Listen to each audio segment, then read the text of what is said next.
G'day guys and welcome back to the channel. Today is going to be a really quick one about Illuvium Zero, about this little update that Johnny has given us here. I know everyone's really crushing PB2 and I feel like this could have got lost because they've just restructured the whole of the Discord, and if you haven't gone in and click following up here or on your phone go and followed these new threads, you will not get updates for them. It won't even be highlighted. Even though there is, if I click on this, updated things on each of those, I don't follow that, so it will not tell me.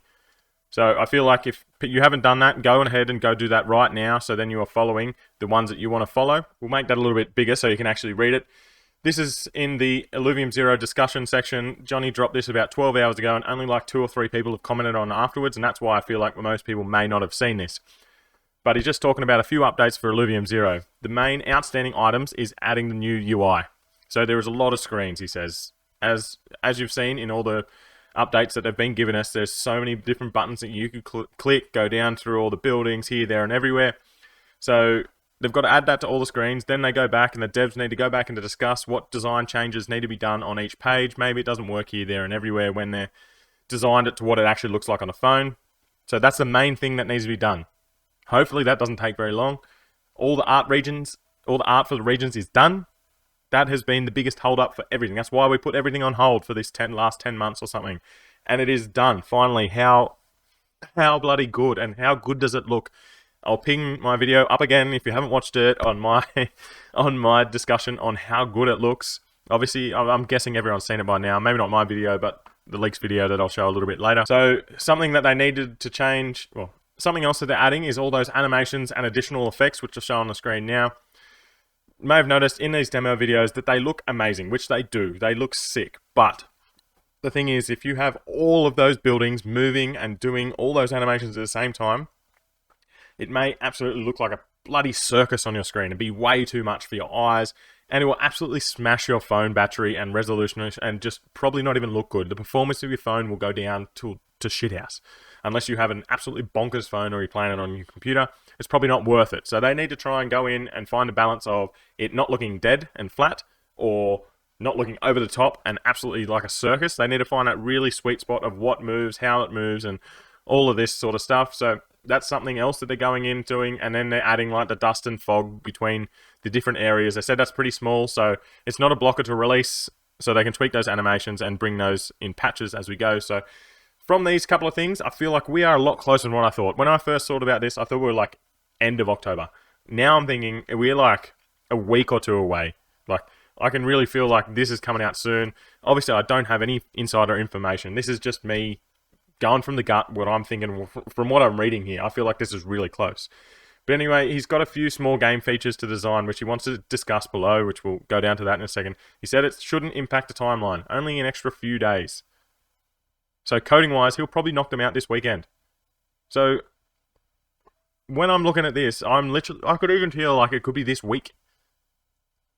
Don't hold me to it, but I'm a betting man, and I'd probably put a bit of money on it coming out at the end of this week, which, how bloody good would that be? You get to play with our land, finally! But anyway, here's his minor game features that he wants to change. So, pathing. I reckon it looks amazing. It really adds that last 1 to 5% on your land. It makes it look like a city. But the whole thing with it is you're taking up precious land for those tier 3, 4, and 5. You don't have that much space to build on. You may run out of land to build your buildings, and you got paths everywhere that are taking up room. And they done nothing except aesthetic.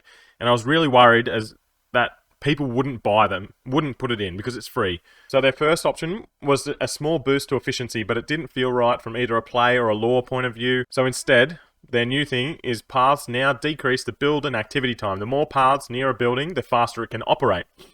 So this result makes paths way more interesting, and you have a new gameplay to choose. Do you just pump out heaps of structures to increase the raw output, or do you put in paths to decrease the time that it takes to build them? Obviously, this is going to mainly impact your higher tier lands because they are going to run out of room. If you've seen some of the photos of tier 5s, when they're fully built out, there ain't much room left. So they're going to be really having to choose, do I need paths to increase stuff, or do I just build more things because I'm running out of room? Whereas tier 1s, I'm sure you are going to have a path to everything. Absolutely make your land as efficient as possible because you won't have to build as many structures as 3 may get away right in the middle. 4, you're definitely going to have to be choosing. And 5, you've got no chance. Like, you really, really need to choose how you're going to build from the start. But anyway, we'll move on to the next one. Holographic statues. Again, cool aesthetic feature, but it's also space to rent on a non-productive structure. Tier 5s and that, you wouldn't even build it. It's not worth it. Tier 4, nah. So, as past, there was a vague attempt to make these more useful via structure efficiency rules, but it was meh.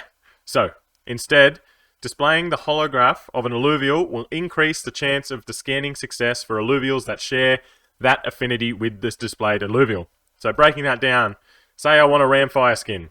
I have a Ranfi. I place my Ranfi on my holographic statue.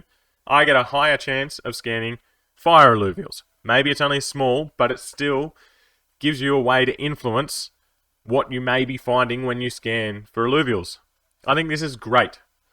It's only going to be a small boost, but it's still, you're taking the game into your hands and like really driving it towards the way you want to play.